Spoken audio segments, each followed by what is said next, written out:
It doesn't get any worse than this, as Kirby Dach has been diagnosed with a torn ACL and MCL, and he will probably miss the whole season. This has a huge impact on the Habs going forward, including a lot of the lines and development of their young stars. We'll be breaking down the truth behind the Kirby Dach injury, plus some significant David Reinbacher and Emil Heineman injury updates, all on this episode of Habs Digest. Let's dive in first to Emil Heineman. We're going to talk about David Reinbacher and Kirby Dach later, so stick around for those. But we got to talk a bit about Emil Heineman first, because this news came out right around the time we heard that Kirby Dach's injury was not going to be short-term, and the Rocket de Laval tweeted that forward Emil Heineman, upper body injury, is out indefinitely. Now, there was a lot of speculation. They haven't officially said, as far as I'm aware, that it is a concussion, but I think that's kind of what most people think it is. This is kind of brutal, Jesse. Let alone the Kirby Dach injury, because we're not going to talk about that quite yet. Emil Heineman was probably at the top of the list of people the Habs would be willing to call up to give an NHL shot this year, right? He's not one of their prized prospects, I guess, in the traditional sense of the word, but he has shown more than enough in Laval that he could be a solid scorer for the Habs team. So to hear this is kind of devastating, let alone the other stuff that's happened today. Yeah, well, concussion's never a good injury to be having, like at all. We've been big fans of what we've been able to see from him so far. We've shown, he's got a great shot, but at the same time, can really lay the body as well. So, of course, this is really hard for him. You have to feel for the kid. He's playing great so far. So, obviously not ideal. But, on the other hand, we've been talking about on the show, right? We got so many players that are just waiting for the chance to play, former first-round picks that can't even get into the lineup with Laval, just for how deep we are right now. And I think that that's a big part of the silver lining. Like we said in the title, it's like there's a bunch of injuries going on right now, but the silver lining with this is the Habs are a deeper team, not just in Montreal, but in Laval as well. We got so many guys that are just waiting for their opportunity to come up, right? Like we have so many young key prospects that are further down their development now. So I would say this year compared to last year, and I don't think this is last year at all. This is terrible. Not the end of the, you know what I mean? It really isn't. But just saying, I think that we're in a better position just because of the depth of our team to handle these injuries. And I think you make a good point, right? And obviously, it's always tough to find even a silver lining when someone like one of your top guys in the AHL gets hurt. But you're right. Someone like a Jared Davidson or a Filip Mesar could now maybe crack a lineup spot. And this is the reason the Habs have all these first-round picks that we haven't traded yet, is to fill in if this kind of thing happens. Because if freak injuries happen, you need guys ready to step up. And obviously, we wish the best for Emil Heineman. Hope he recovers very swiftly, because he's extremely fun to watch. And we hope to see him wearing the CH at some point this year. Let's move on from one prospect to another, and this one's much more important, and it's David Reinbacher. And thank goodness, in a day full of bad news, David Reinbacher's injury turns out to not be as serious as we thought. Now, we heard that he had a knee injury. H.C. Cloten came out and said he has a knee injury, and that would be his second knee injury in 6 months, which was a bit worrisome for a lot of Habs fans. However, as Anthony Maltino tweeted earlier, Reinbacher had an MRI, and it's good news. There's not a fracture, no break. We're talking about a 1 to 3 week timeline, depending on the progress. And honestly, this was just the biggest sigh of relief, right? When I saw David Reinbacher right there in that tweet notification, I was like, oh no. But 1 to 3 weeks is about as good as you could possibly ask for. Now, again, injuring his knee again after having a knee injury in the past is never a good thing, but it looks like he'll be all good, ready to prepare for Team Austria in their World Juniors, right? And yeah, hopefully we can see him in action again very soon. Yeah, we're definitely not getting the best choices of injuries. Like when you look at concussions, knee injuries, those are kind of the scary ones a little bit sometimes, right? But again, the good news, David Reinbacher, okay, thankfully it's not as bad. It's not as bad as this possibly could have been. He's not going to be out for the rest of his season, So, I mean, that's huge. And the other big thing is apparently it's not the same knee that he injured before. So, that's really good to hear as well. Of course, we're really looking forward to seeing these players. Like, it's almost selfish on our end, right? Like, they're the ones that have to heal, but, we're missing to just, kind of see them play hockey and everything else they can contribute. But, hopefully he'll be back sooner than later. Yeah, that's a great point. Like, these guys who are getting these injuries, no doubt, are much more upset than us at the show or you guys as fans. Like we're going to get into in a minute. Like, it's just devastating for everyone involved. Like, imagine you're prepping for your year, you're picked 5th overall by Montreal, and you have a freak fall into the boards and you injure your knee, and thankfully it comes out to only be 1 to 3 weeks. But yeah, again, wish the best to Reinbacher. This is a somber episode of all these injuries, but at least Reinbacher is going to be okay in a few weeks. But yeah, unfortunately, that's not going to be the case for Kirby.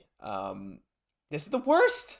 I don't have the GIF, the Michael Scott GIF. I should, but yeah, as you guys have probably seen, the initial word that Eric Engels is receiving is that Kirby Dach has a torn ACL and torn MCL in his knee. More tests being done, and we'll wait for the Habs to officially confirm. So I guess it's not officially confirmed. I might have said it was confirmed in the intro. My apologies if that's the case, and it ends up not being true. But regardless of what the tweet says, this puts Dach's season at risk if it ends up being the case. And we got some reactions from Coach Marty and Slav. Let's start with Coach Marty. So he spoke with Kirby last night. He's definitely disappointed. It's hard. Second game of the season. All the time you put in to build yourself up for this. It's hard. And Juraj Slafkovsky was maybe not so eloquent. He's absolutely terrible. It's the worst thing that could happen 2 games into the season. I'm on board with Slav. This is just to see a guy who was arguably the Habs' best player through their first 2 games, like Caufield probably too, but Kirby was, like, by the game scorecards, the most impactful Hab. 2 games into the season, like, look, you're looking at probably a minimum 6 to 7 month time frame with knee reconstructive surgery based on previous injuries, and you have also the MCL tear, and I think it's likely, especially in a year like this, Jesse, the Habs are probably just going to shut him down out of precaution. But it's just, I don't know, it's quite disheartening. Yeah, it's really, it's funny that Slav is just saying how we exactly feel like, is this like probably one of the worst things that could happen to us, like 2 games this season? Like, yes, it is. Should we give up all hope for the rest of the season because of this?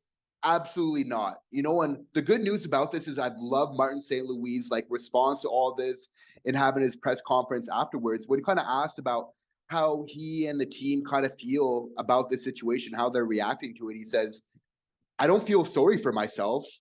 I move on.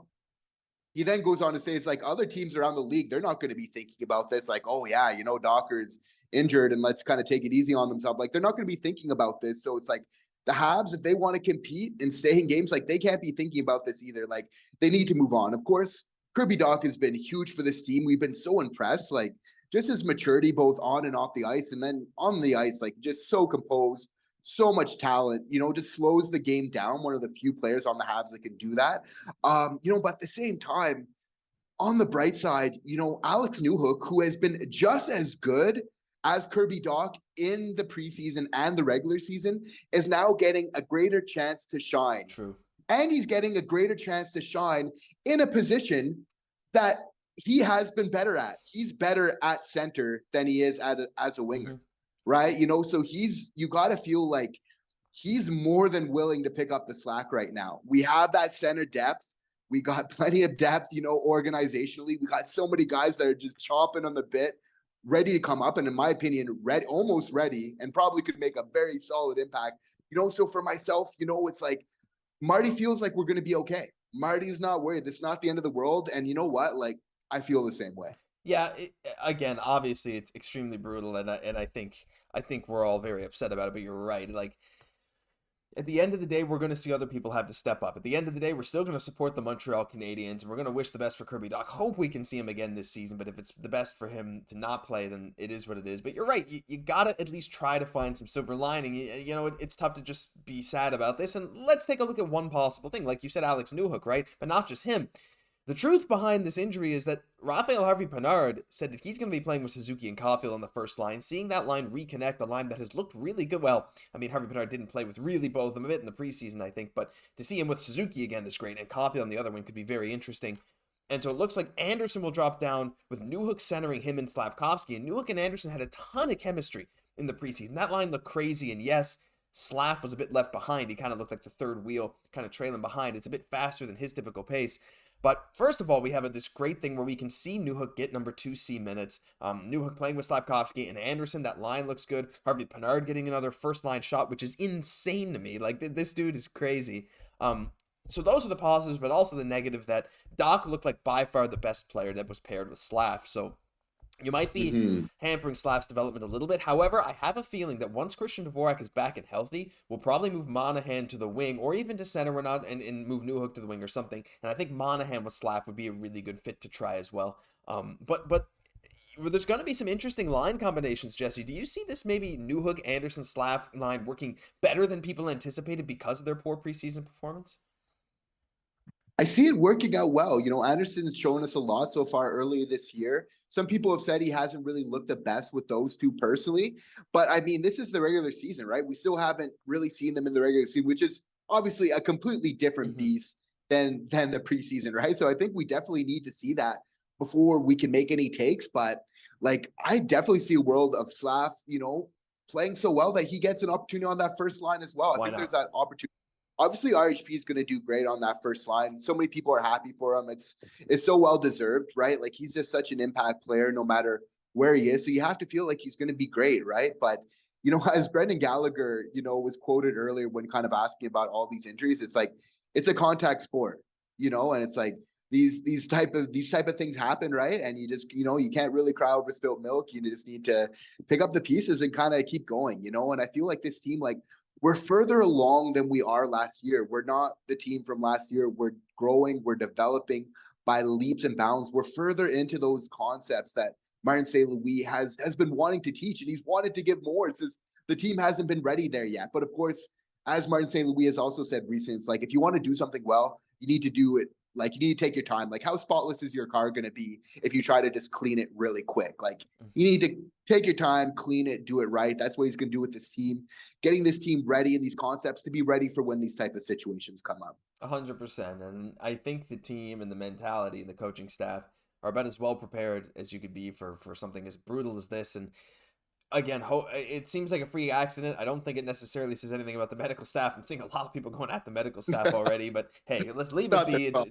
Jared Tenorti. Thank you, former Habs pick, for doing this to us. But gosh, but hey, you know what? Kirby is injured. It's extremely unfortunate. I guess the question next is who's going to step up? Is it going to be Newhook? Is it going to be Slav? Are we going to see someone come out of the blue again? Who knows? I guess all we can do is wait and see how the Habs fare in their first game without Kirby tomorrow night versus Minnesota.